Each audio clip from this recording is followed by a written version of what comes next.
Welcome to The Explainer. Today, we're diving into James Clear's Atomic Habits, a book that, honestly, completely changes how you think about getting better at things.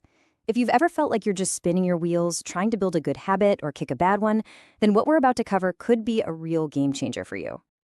Yeah, this probably feels a little too familiar, doesn't it? You make that big promise to yourself, the New Year's resolution, the grand plan, and you're all in for about 2 weeks. Then, somehow, you're right back where you started. It is an incredibly frustrating cycle we all know so well. But here's the big idea from James Clear, and it's a huge relief. The problem isn't you. It's not that you're lazy or that you lack willpower. The real issue is that you have a bad system. You're trying to achieve results without changing the underlying process. And that's like trying to win a game that's rigged against you. And that brings us to the first big idea we need to just throw out the window, this myth of the breakthrough moment. We're obsessed with these huge, dramatic events, but we totally miss the real story, which is the power of making tiny, almost invisible improvements day in and day out. I absolutely love this quote. It just nails the concept. We see the rock split in two, and we think, wow, what a powerful strike. But that's not the truth, is it?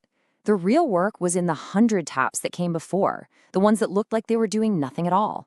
Real change isn't a single event. It's the sum of all those little efforts.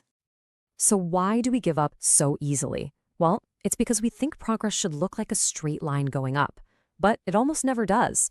Clear calls this the plateau of latent potential, and the best way to think about it is with an ice cube. You take it from 28 degrees to 29, 30, 31, and it feels like all your effort is wasted. Nothing is happening. But then, at 32 degrees, boom, a massive change is unlocked. All that earlier work wasn't wasted, it was just storing up potential. Okay, so if huge, dramatic actions aren't the answer, what is? Well, let's forget about trying to be perfect.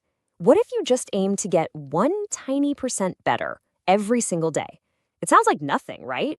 It sounds insignificant, but the math behind it is actually kind of mind-blowing. Because of the magic of compounding, that little 1% improvement doesn't just add up, it multiplies. After 1 year of getting just 1% better each day, you're not 365% better, you are nearly 37 times better than when you started. That's the whole promise of this book. Tiny, atomic habits lead to remarkable, massive results. All right, so we're sold. Small habits are the way to go. But how do we actually build them and make them stick?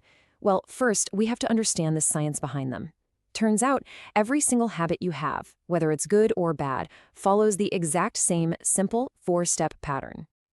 And that pattern is called the habit loop. You can think of it like this little program that's always running in the background of your brain. And really, that's all a habit is. It's your brain's automated solution to a problem it faces over and over again. This loop has 4 parts. First, there's a cue, which is just a trigger. That cue creates a craving, the motivation to do something. The craving leads to a response, which is the habit itself. And finally, you get a reward, which feels good and tells your brain, hey, remember this? Let's do it again next time. Cue, craving, response, reward. That's the blueprint for every habit. Let's see how this plays out in real life. The cue, you're working on something and you get stuck. The craving, you feel that stress and you just want a little relief. The response, you pick up your phone and start scrolling. The reward, for a few minutes, that feeling of frustration goes away. And just like that, a connection is made in your brain. When I feel stuck, my phone is the answer. So if we want to build better habits, how do we use this loop to our advantage? The single most powerful place to start is right at the beginning, with the cue. This means we have to become designers of our own environment because our surroundings have this invisible, powerful influence over what we do. And this gives you a choice. You can either be a victim of your environment, passively reacting to whatever cues are in front of you, like that bag of chips sitting on the counter, or you can become the architect of your environment. You can deliberately design your space to make the good habits obvious and the bad habits invisible. This is what he calls priming the environment, and it's all about making good habits easier. You want to exercise in the morning? Don't make your future self hunt for your shoes. Lay your workout clothes out the night before. Want to read more? Put a book on your pillow. The goal is super simple. Make the cues for the habits you want so obvious you can't ignore them. Now let's jump to the response part of the loop. There's this brilliantly simple trick for beating procrastination and starting any new habit. It's called the 2-minute rule. And the rule is just this. Whatever new habit you want to start, scale it down until it takes less than 2 minutes to do. See, the point isn't to run a marathon on your first day. The point is to just master the art of showing up. Make it so easy to start that you can't say no. Let's say your huge goal is to run a marathon. That's intimidating. But the 2-minute version of that, the gateway habit, it's simply put on my running shoes. That's it. Anyone can do that.